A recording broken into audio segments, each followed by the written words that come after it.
Oi galera, eu sou Emer Conatos, tudo bem?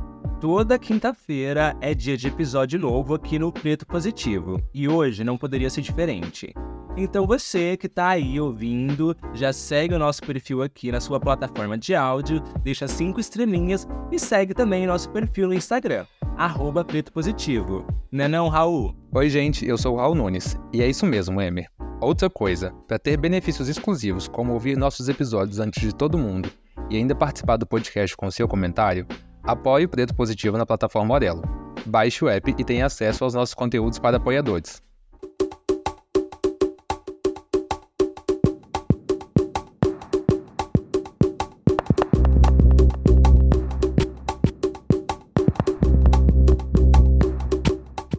Olha só, hoje nós chegamos ao norte do país. E se eu tivesse que usar um trocadilho para descrever a sensação, eu diria que eu tô desnorteado.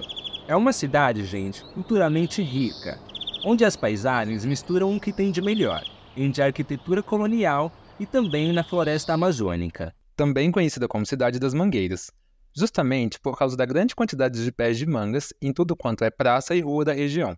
A gente está pertinho da Ilha de Marajó, que é uma das ilhas mais lindas da América Latina. Dá para ir de carro e depois pegar uma balsa até lá.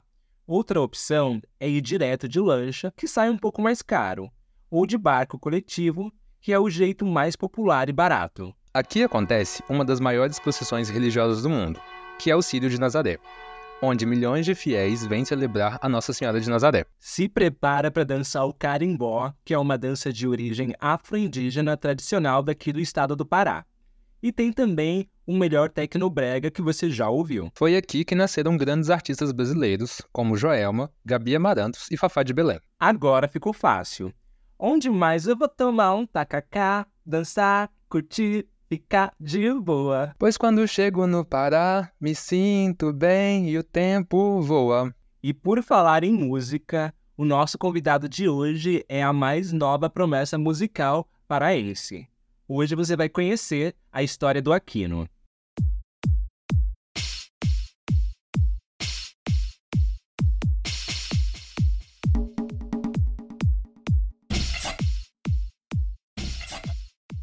Sou Aquino, tenho 35 anos, sou do norte do país, sou da Amazônia. Nesse momento eu estou com cabelo verde, curto, espetadinho para cima, sou um homem branco, minha sobrancelha está descolorida, minha barba está rala, e é isso. O Aquino é artista, cantor, compositor e produtor musical. Canto há mais de 10 anos, cantava nos bailes, bares, né? O sudeste do Pará é um lugar louco, maluco, eu costumo chamar de o Texas paraense, assim, um lugar bizarro de se fazer arte, principalmente para uma bicha, né?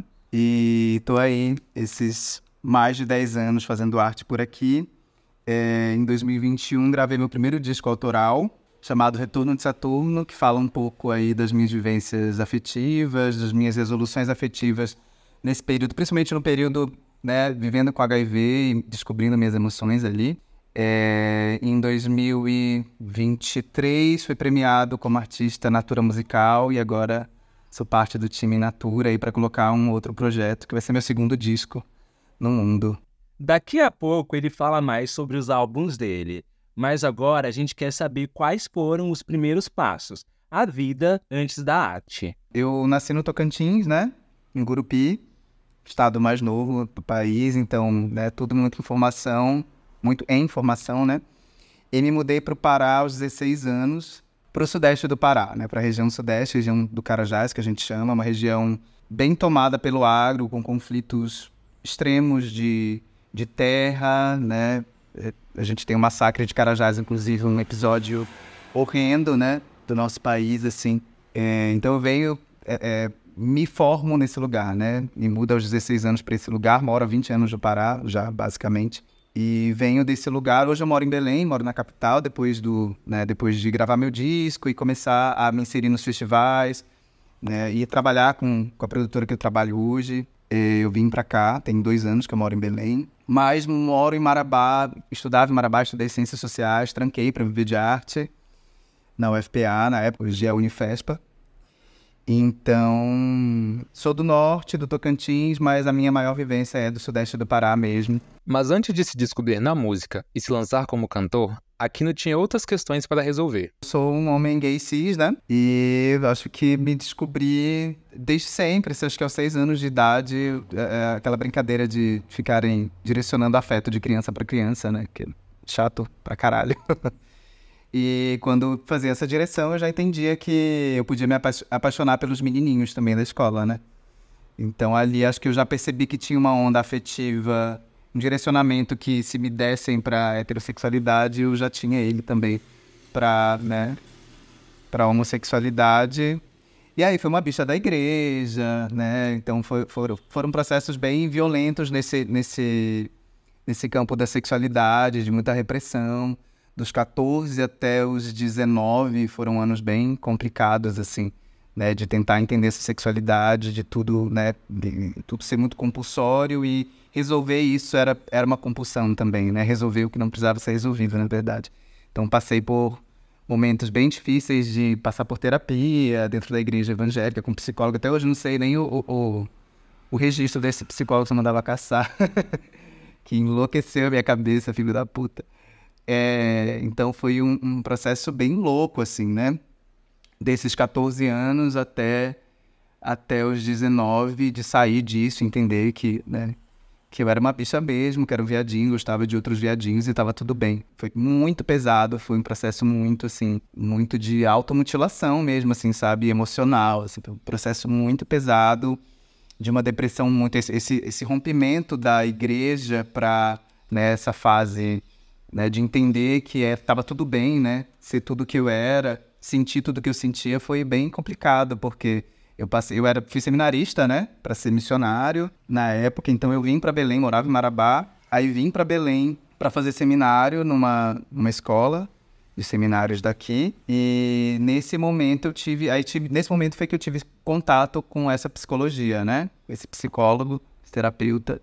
E era uma coisa, assim, bizarra, porque era um centro, né? Um centro da família, muitas aspas aqui agora, né? Era um centro da família que cuidava dentro da igreja, dentro ali das questões da igreja, cuidava de outras, muitas aspas, patologias, né? Que fossem sobre a família, né? Então, ser gay, ser lésbica, ou, sei lá, não monogamia, não sei.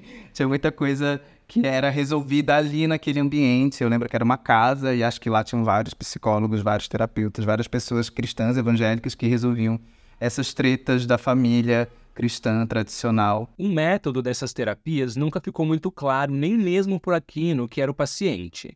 A única coisa clara é que o fizeram acreditar que o problema era a relação com seu pai, como se não ter um referencial de masculinidade tivesse interferido na sua sexualidade. Isso me perseguiu por muito tempo e, assim, depois eu entendi, óbvio, meu pai é um filho entre 10 outros filhos e foi criado na roça, sabe, sendo a mão de obra dos pais dele. Então, assim, tudo que ele me deu de afeto era muito restrito à vivência afetiva dele. Então, não tinha nada de anormal no que a gente viveu de afeto, né?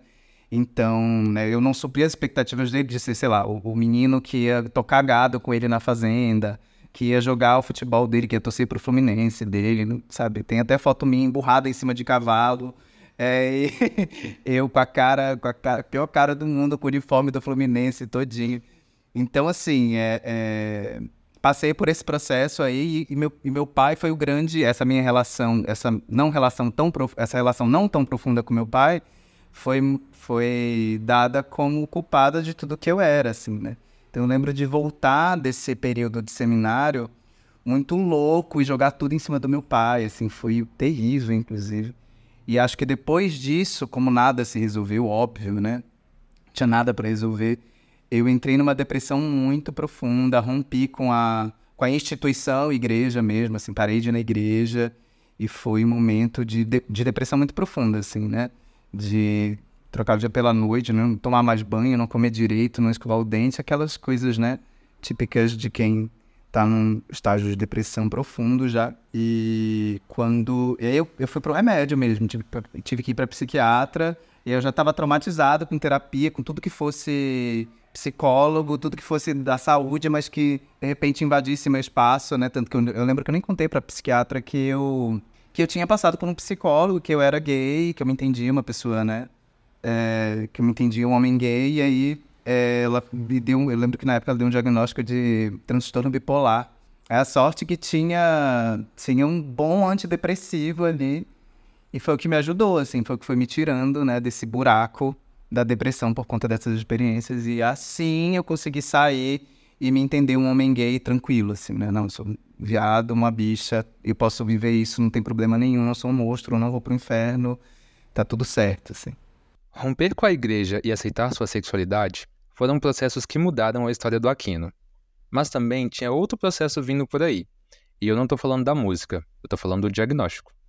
Eu sou do norte, a gente já sabe que o norte é a periferia do Brasil, e a gente, no recorte de norte, Marabá e o sudeste do Pará já é a periferia do Pará, então assim, a gente vai chegando cada vez mais fundo, assim, né? São lugares onde a dificuldade de acesso a tudo vai piorando, assim, né? Já é ruim, a gente tem em Belém agora, a gente vai ter a cópia e tudo tá evoluindo para isso, né? Mas a gente vai descendo, vai ficando pior, né? E Marabá é esse lugar. Quando eu recebi o diagnóstico, eu já tinha passado por todas essas questões da igreja, né? Mas eu acho que isso marca muito a gente. Então, foi em 2015. Mas eu entendo exatamente quando eu passei por um momento de exposição da infecção. Então, no final de 2014, aconteceu, e ali eu fiquei naquela janela e sem saber o que estava acontecendo, tendo alguns sintomas, até que em 2015 eu só soube que uma pessoa com quem eu tinha tido contato, sem camisinha, tinha diagnóstico positivo, e aí cria-se, né, e cidade do interior é aquilo, cria-se uma grande fofoca, né? Ah, que o fulano tá saindo por aí carimbando, não sei quem, você fica todo mundo louco, assim, né? Em cidade do interior, aquele desespero. Aí eu falei, eu vou fazer um teste. E ainda tive uma experiência bem complicada, assim, né? Porque eu fui procurar essa pessoa para conversar. E foi uma conversa super, né, assim, aquele romantismo que pega a gente, assim, né? Eu acho que depois de 8 anos vivendo com HIV, a gente sabe que quando esse romantismo do diagnóstico pega a gente, é complicado, tanto que eu gostaria de não ter passado por essa fase, né? Eu acho que o pior de tudo foi não poder lidar de uma forma mais saudável, né, com o diagnóstico. Então, sofri bastante. Naquele momento, 2015, eu já fazia arte, já cantava na noite nos bares, nos bailes da cidade, da região, né, de Carajás. E já estava fazendo, assim, meu nome, participando de alguns festivais também. E quando eu descobri, foi um choque, um grande choque, e bateu um grande medo, assim, medo de acabar tudo, né? Porque em Marabá, acho que isso também foi muito atrelado à exposição, né? Porque é uma unidade em Marabá, é uma cidade de cerca de quase 300 mil habitantes, e uma unidade que atende uma região inteira, né? Região sudeste. Tem Parauapebas também, que vai ter uma unidade do CTA lá, mas Marabá atende, né, grande parte desse público. Então, todo mundo vai para Marabá para ser atendido pelo CTA de lá. Então, era muito sucateado, deu uma grande melhorada depois de anos, né? Mas era muito sucateado, e eu me lembro desse pânico, né? Eu fiz, o diagnóstico foi muito, muito recente, então minha carga viral estava bem suave, assim, então, né, nem tive complicações de saúde, mas as maiores complicações foram dessa exposição, né? Eu tinha muito medo, já fazendo arte, as pessoas sabiam quem eu era na cidade, então, de repente, eu ser visto entrando no CTA, tá no aplicativo ali, te vi no CTA, você tá numa balada, e vem me abraçar, e te vi no CTA, e que pena, e umas coisas assim, né? Isso me assustava muito, porque eu não queria ser exposto daquela forma, eu tinha muito medo de essa exposição acabar com tudo que eu tinha construído até ali, né? Ninguém vai querer mais assistir meu show, porque eu sou uma pessoa que vive com HIV, as pessoas não vão querer se aproximar de mim, e foi muito tenso, né? Muito complicado esse momento. Na época, o CTA, Centro de Testagem e Acolhimento, onde o Aquino se tratava, tinha um esquema de coleta em grupo que o obrigava a se expor. Era praticamente um encontro coletivo entre as pessoas vivendo com HIV dali da região. Era toda última quarta-feira do mês, o CTA fechava para atendimento de coleta só para pessoas vivendo com HIV. Então, assim, última quarta-feira do mês é dia de encontrar, né, todas elas lá para fazer os seus exames. E tem umas gatinhas, assim, que são dodóizinha da cabeça, que não assimilam isso muito bem, né? Então, assim, a primeira vez que eu fui uma primeira vez para essa coleta coletiva. E, assim, é aquilo, o CTA tá fechado só para os pacientes vivendo com HIV. Então, sim, não tem mais ninguém. Naquele dia não tinha mais ninguém frequentando a unidade. E eu lembro de encontrar um rapaz com que eu já tinha ficado há muito tempo atrás, inclusive. E aí encontrei ele, vi ele, cumprimentei ele, de boa, fiz tudo que eu tinha que fazer e fui embora. Acho que foi, inclusive, esse episódio que me afastou do CTA, né? E aí eu lembro de estar numa balada em Marabá e esse menino ele chegar e me abordar, assim, como se ele não estivesse lá para fazer a mesma coisa que eu. Ele me abordou, eu vi você no CTA, que pena. Aí vem um discurso, assim, meio de defesa, sabe? Eu já sabia, assim, sei lá, ouvi dizer... E tentou me dar um suporte ali que eu não pedi naquele momento, assim, foi super constrangedor. Acho que eu lidei bem na hora, assim, né? Eu falei, não, mas se você tava lá pela mesma coisa, vem cá, dá um abraço também. Vem cá, bicha, tá todo mundo no mesmo barco, não faz de louca. E aí, mas assim, me assustou muito isso. Porque eu falei, cara, eu não consigo ir ao CTA e ficar em paz, eu não vou conseguir, assim. E outras vezes, em aplicativos, né? Te vi passando pelo CTA. Falo assim, gente, a gente precisa frequentar o CTA. Eu acho que isso, inclusive, foi a grande sacada, a grande história na minha cabeça de viver com HIV, em como a gente se distancia das unidades básicas de saúde, porque para aquele lugar que é um lugar de acolhimento, parece que vive num lugar monstruoso. E eu vivi essa distância.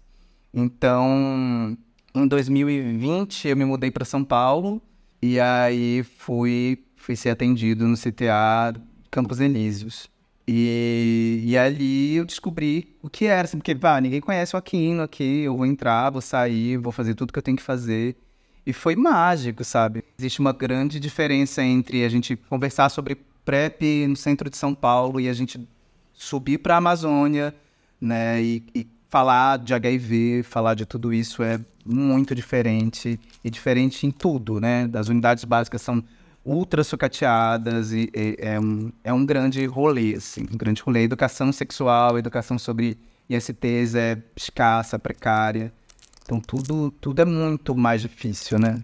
Já sobre o acolhimento da família e dos amigos, Aquino não tem do que reclamar. Inclusive, o seu produtor na época o ajudou muito. Pena que nem todo mundo tem a mesma sorte. Tive um acolhimento bom, né? Privei minha família durante um ano, assim, me senti muito culpado sobre a família, né? Sobre a minha mãe, a gente é uma família eu sou criado ali por mulheres muito fortes, né? E então, essa história de dar conta, né? De dar conta, sair de casa, dar conta sozinho das coisas e não envolver mais elas, de repente aparecer com um diagnóstico de HIV, positivo para HIV. E eu demorei um tempo a conversar com elas sobre, eu sabia que ia ser um pânico geral. Mas elas sempre foram muito fortes, então quando eu contei, elas foram buscar, assim, viraram as maiores estudiosas do mundo sobre HIV e me acolheram da melhor forma possível. Inclusive essa história de fazer exames e pegar a medicação, elas assumiram, elas nem moravam na mesma cidade que eu, elas moram mais no interior ainda, que é Jacundá, 112 quilômetros de Marabá. Então, quando a minha irmã ia para Marabá, ela precisa pegar a medicação, eu vou lá pegar. Então, elas foram muito incríveis, assim. Sempre foram muito incríveis e não deixaram de ser nesse momento também. Mas eu não sei como é descendo para ir, mas eu lembro de uma história que minha mãe contou, lá em Jacundá, na cidade que ela mora, que uma família, um rapaz descobriu, teve um diagnóstico positivo, muito jovem, assim, uns 18, 19 anos, não lembro. E a família não deixou ele fazer o tratamento porque não queria ser exposta, né? A família não queria ser exposta, de que ele frequentasse o CTA de Marabá. Depois ele acabou falecendo, inclusive, né? Bem, bem triste, perto de casa, essa história. Então tive essa sorte grande de ter um acolhimento da família perfeito, os meus amigos foram perfeitos também. A galera que trabalhava comigo na época, tinha meu produtor na época, o Itaíra, ele foi incrível, assim, foi um grande amigo. Ele falou, cara, vamos lá, quer viver de arte? Vamos continuar fazendo arte, se depender de mim, você tem todo o suporte. E foram anos muito complicados, porque como eu lidei com HIV de uma forma muito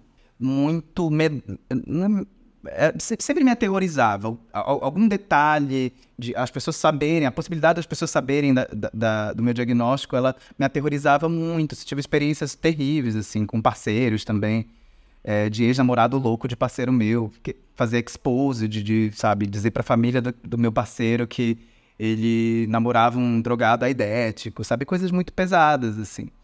Então, eu tinha muito medo. Então, as pessoas que me acolheram, elas me protegeram, sabe? Como artista vivendo com HIV naquele momento. Que era isso, meu maior medo era esse, não poder mais fazer arte. Né? Então, eu passei 5 anos da minha vida vivendo com HIV com muito medo de que isso fosse tirado de mim, né? Que a possibilidade de cantar, de me acessar as pessoas me acessarem e isso fosse tirado de mim. Então, essas pessoas, a minha família, as pessoas que trabalhavam comigo, meus amigos mais próximos, garantiram isso de uma forma muito feroz. Assim, foi lindo, é lindo até hoje. No início do tratamento, Aquino sentiu alguns efeitos colaterais, até trocar uma medicação antiga chamada Efavirenz, que causava alucinações e pesadelos. Mas não foi só isso não. Teve outro efeito colateral que afetou a sua saúde emocional. Um desafeto. Eu comecei a me envolver com esse rapaz. Ele tinha um ex-namorado. É uma história super trágica, assim. Ele tinha esse ex-namorado, louquíssimo por ele, assim. Comecei a me relacionar com esse boy. O ex-namorado louco. E aí, o ex-namorado apaixonadíssimo por ele ainda, não admitia que a gente ficasse junto. Uma coisa bem teen, assim, né? E eu já nem era teen, assim. Eu tinha meio, sei lá, 27, 28, não sei. E aí... E aquela coisa ali, aquele rolê super teen acontecendo ao meu redor. E eu ali vivendo a minha vida, fazendo as minhas coisas e esse vucu-vucu acontecendo perto de mim. E aí até que chegou nesse extremo de um dia a mãe dele, do boy com quem eu ficava, falar pra ele, que história é essa? De que mandaram uma mensagem aqui dizendo que você tá namorando um aidético drogado, né? E aí ele falou isso, eu fiquei em pânico, como ele sabia daquilo, quem tinha contado. E aí, resumindo, rolou esse episódio, eu cheguei a ver esse menino até, o boy com quem eu ficava, ele abordou a gente na rua um dia, bateu no boy, sabe? Foi uma loucura, uma grande loucura. No fim das contas, aconteceu o quê? Eu descobri que eles estavam juntos ainda, assim, sabe? O boy ficava comigo... Mano, uma cagada. A gente ri hoje, mas a gatinha chorou penca nessa época. Égua. Ai. E aí eu descobri depois que eles estavam juntos, né? Que o outro estava enlouquecendo e fazendo essas loucuras porque eles ainda estavam juntos. E sim, boy lixoso, todo mundo lixoso, assim, né? Só eu que ainda tava pura imaculada nessa história. Mas foi uma loucura, só que isso assim me jogou num buraco horroroso, porque essa exposição fez com que eu pensasse, beleza, o cara falou essa merda, ele nunca tive contato com esse cara, porque ele sabe, de onde ele sabe, pra quem ele contou, o que ele tá falando por aí. Aí eu lembro de, sei lá, de ter medo de subir em palco por causa dessa história, assim, né? Eu lembro que teve um dia que eu, bem pós isso, assim, eu lembro do meu produtor ficar louco, me ligando, achou que eu tinha me matado. Eu não atendi o telefone porque era antes de um show. Eu tava em pânico em casa, trancado dentro do meu quarto, porque eu não conseguia subir no palco de pânico das pessoas, sabe? Se aquela história tava ali, mais histórias tinham que existir, porque, né? Então foi muito terrível. Eu lembro que nessa época eu comecei a cansar muito o meu produtor por causa disso, porque eu já não conseguia mais subir no palco. Real, assim, era raras as vezes que conseguia. E eu comecei a faltar show, sabe? A fazer quebra com contratante, e óbvio, né, pô, ele era meu produtor, ele começou também a ser muito afetado por isso. Nessa época a gente rompeu, assim, ele chegou pra mim e falou, olha, aqui eu não dou conta mais. Dou conta, eu acho que você, inclusive, precisa parar e sabe, se cuidar disso nesse momento, eu nunca tinha passado por terapia, nunca passei por terapia, na verdade, pro assunto HIV, nunca sentei como terapeuta para falar sobre isso. E nessa época eu parei, voltei pro interior, para Jacundá, para casa da minha mãe, e fiquei um semestre inteiro ali tentando resolver essas coisas e afastado de todo mundo. para conseguir voltar. Depois de tudo isso, um dos maiores desafios do Aquino, enquanto uma pessoa vivendo com HIV, foi resgatar a sua afetividade. Mas tem gente que não ajuda. Acho que hoje falar de HIV abertamente me dá mais filtros até pra... Na verdade, me torna um repelente, né? De gente otária e tal, de boy otário. Mas na época não, na época eu me colocava ali porque eu não expunha, então as pessoas não sabiam. Teve vários casos, e teve um caso de um rapaz que, inclusive, na época ele estava terminando curso de psicologia. E eu lembro de comprar aquele... vocês devem conhecer aquela... É uma HQ, Pílulas Azuis. É uma HQ que conta uma relação soro diferente. E aí era me apaixonar por uma negativa, e aí eu comprar o meu Pílulas Azuis pra dar de presente. Ela apaixonada, a pisciana. Eu ia e dava. Eu lembro que eu me apaixonei por um boy nessa época. E o foda era isso mesmo, sabe? Porque tinha uma extrema romantização pra mim e vinda de mim, e que eu trazia as pessoas que estavam, né? Que eu me relacionava. Depois eu entendi o quanto isso era, ao mesmo tempo, confuso, porque era algo inevitável, né? Da minha mente, da minha cabeça, da minha saúde naquele momento, né? Emocional. Mas, ao mesmo tempo, trazia as pessoas para esse ambiente que parecia se relacionar com o Aquino, lidar com um cuidado a mais. Então, assim, era um ambiente muito complicado. Eu lembro que eu comprei esse livro, essa HQ, e dei para um boy, e aí ele leu e voltou. A gente foi para um date, aí ele me entregou a HQ e falou para mim que se relacionar comigo requeria muita responsabilidade que ele não podia lidar naquele momento. E aquilo foi assim, desgraçado, assim, pra mim também. Né? Foi um momento de... Na época eu era cabeluda, eu cortei o cabelo. Cortei o meu cabelo, me valorizei. Foi um negócio, assim, né? Foi uma loucura. Mas sempre tinha... Eu sentia que nesses episódios afetivos, assim, de lidar com esses parceiros, era um grande rolê, né? De sempre ter sorofobia, né? De sempre ter muita romantização e de entender também que tinha uma camada ali afetiva que era sempre estranha. Quando o cara... Ou era um cara desse ponto, né? De achar que se relacionar comigo era uma grande responsabilidade, que ele não tinha que lidar com aquilo. Ou do outro lado era um cara super heróico, assim, né? Que o afeto era heróico. Peraí, eu tô te fazendo um favor. Uma gata dessa, né? E ele fazendo o favor de se relacionar. Então tinha esses extremos, né? Da pessoa que... Aquino vivendo com HIV, responsabilidade. Aquino vivendo com HIV. Eu sou o seu grande herói que vai tirar você dessa merda afetiva que você tá vivendo. Então, eu sempre senti que a sorofobia, ela tava nesses dois lugares, né?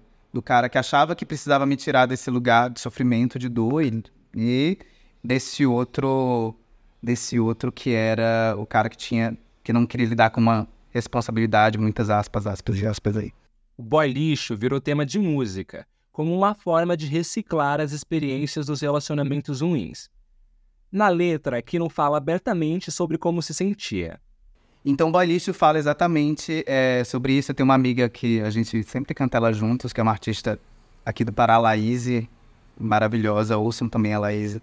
E ela sempre enfatiza essa frase de boy lixo que diz assim, e as fodas que você me deu não valem a paz que eu perdi tentando encontrar defeitos em mim para justificar a sua apatia descomunal.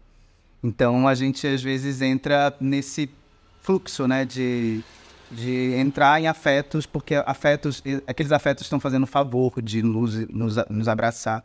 E é muito pesado, né? E eu acho que é o mais pesado da minha trajetória com HIV foi sempre isso, nunca poder escolher meus afetos, né? Nunca poder escolher onde eu queria estar, e quando eu queria sair daquilo também, porque quando você entra numa zona de afeto que ela te parece acolhedora e que ela não é acolhedora de fato, ela, na verdade ela é isso, ela é heróica, né? Ela quer ser útil. E eu acho que só ser útil pode ser um absurdo o que eu vou dizer agora. Só ser útil não é o suficiente, né? Eu acho que sobre afeto existem muito mais coisas do que sobre utilidade, né? Então, nesse contexto óbvio, né, que eu vivi, de que parecia que era só isso. O cara tava sendo útil pra mim, mas tava ali me né, botando uma outra pessoa absurdamente desequilibrada também emocionalmente, que amanhã, sei lá, pode ser uma pessoa vivendo com HIV também. E uma loucura, né? E Boy Lixo é sobre isso aí, sobre os heróis. Muitas vezes a gente se sente sem escolhas, e o escolher é um dos maiores poderes que podem tirar da gente.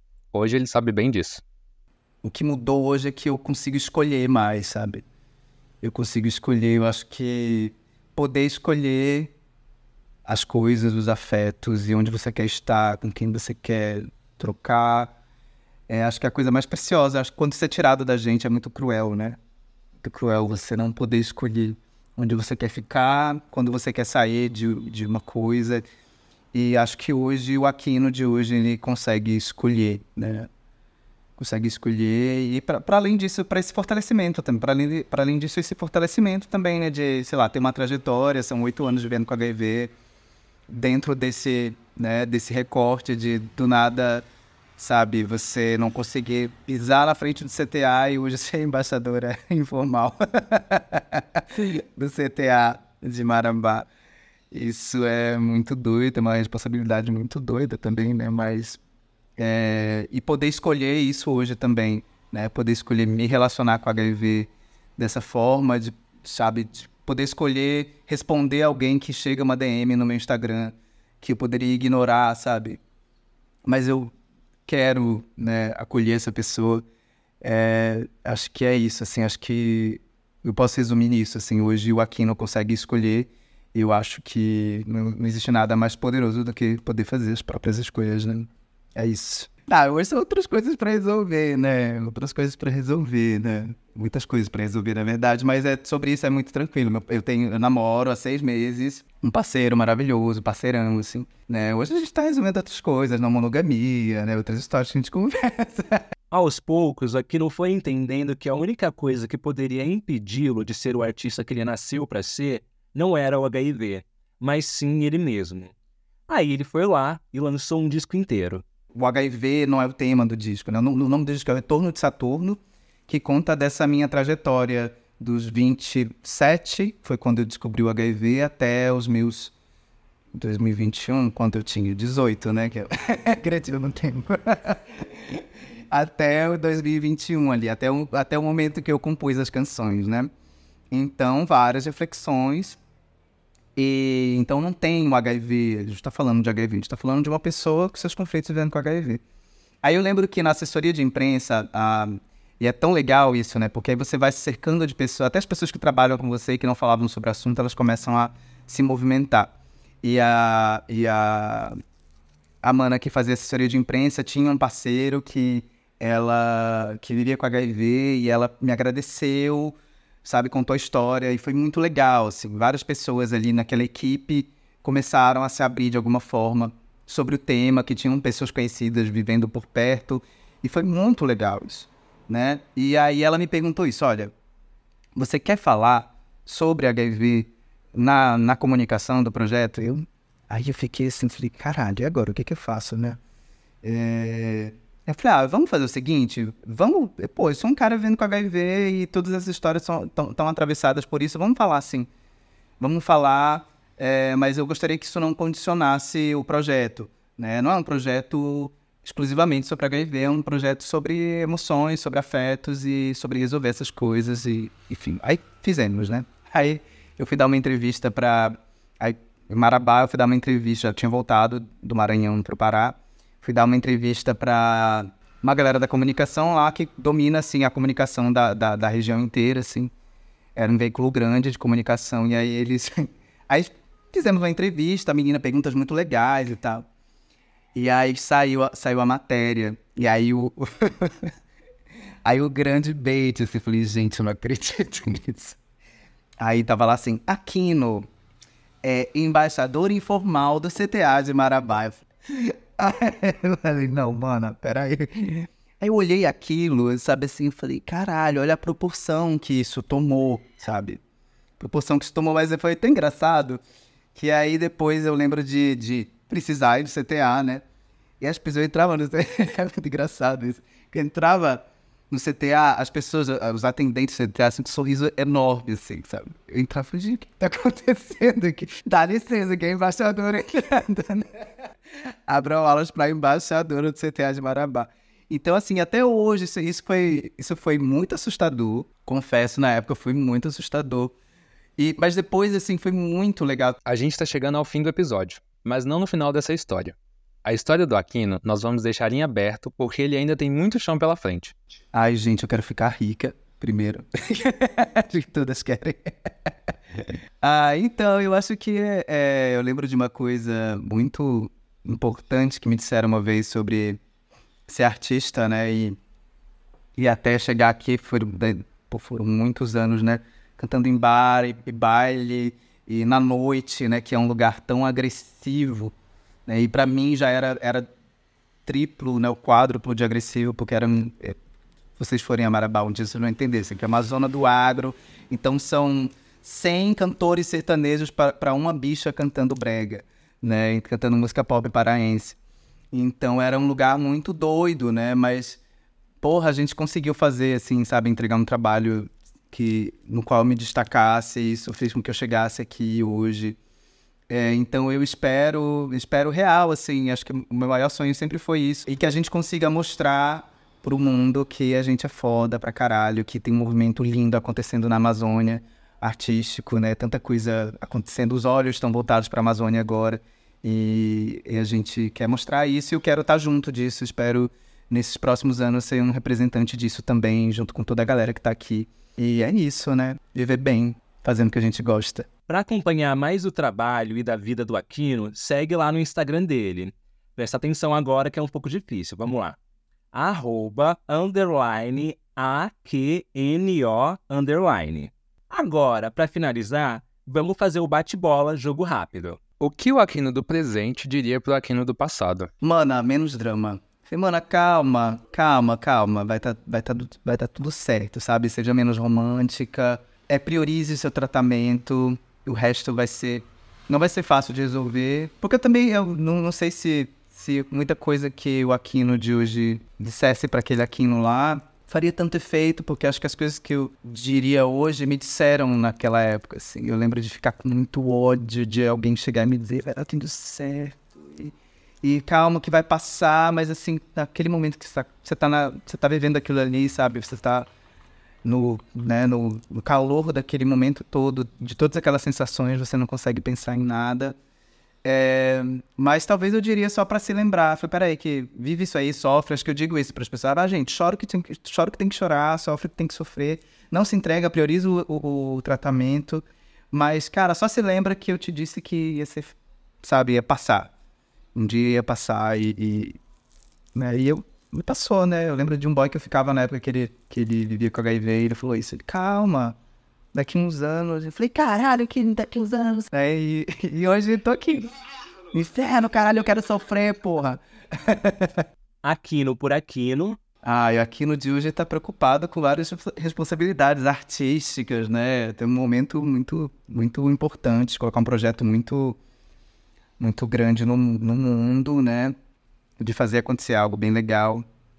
Então, acho que eu vou dizer isso pra hoje, agora aqui. Eu acho que é acreditar, sim, tô acreditando, e quem não acredita porque, né, apoio você tem, patrocínio você tem, né, e muita gente querendo te ouvir, então vai lá, faz, que vai ser babado. Perrengue chique, imagina, patrocinada pela Natura, preocupada com o que ela vai fazer com isso tudo.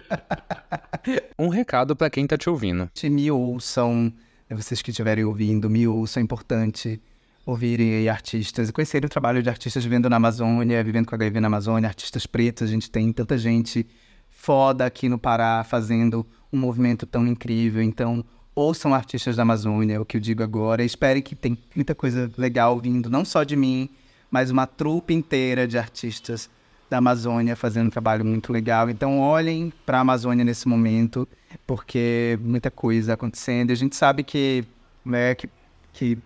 boa parte das coisas que inspiram o Brasil vem daqui, então comecem a olhar para o que a gente faz aqui, para quem está aqui fazendo a partir daqui, né? E é isso, eu acho que, eu não sei quando sair isso aqui, talvez eu possa estar lançando uma música, um videoclipe, não sei, me ouçam, né? Ouça o Retorno de Saturno, tá aí no mundo, vai lá ouvir essas histórias todas que eu contei aqui, toda essa trajetória, Acho que vocês vão conseguir perceber ouvindo o disco, né, desses entraves todos de uma forma muito divertida e muito gostosa, sabe? Com uma musicalidade totalmente tropical, amazônica. E é isso. E eu agradeço vocês, meninos, assim, tudo. Muito obrigado. Raul já conhecia, já amo. E Emer também, sabe? Que maravilha, que honra participar disso, sabe? Participar da história. Vocês são tão importantes, fazendo coisas tão importantes. E que maravilha poder colar nisso.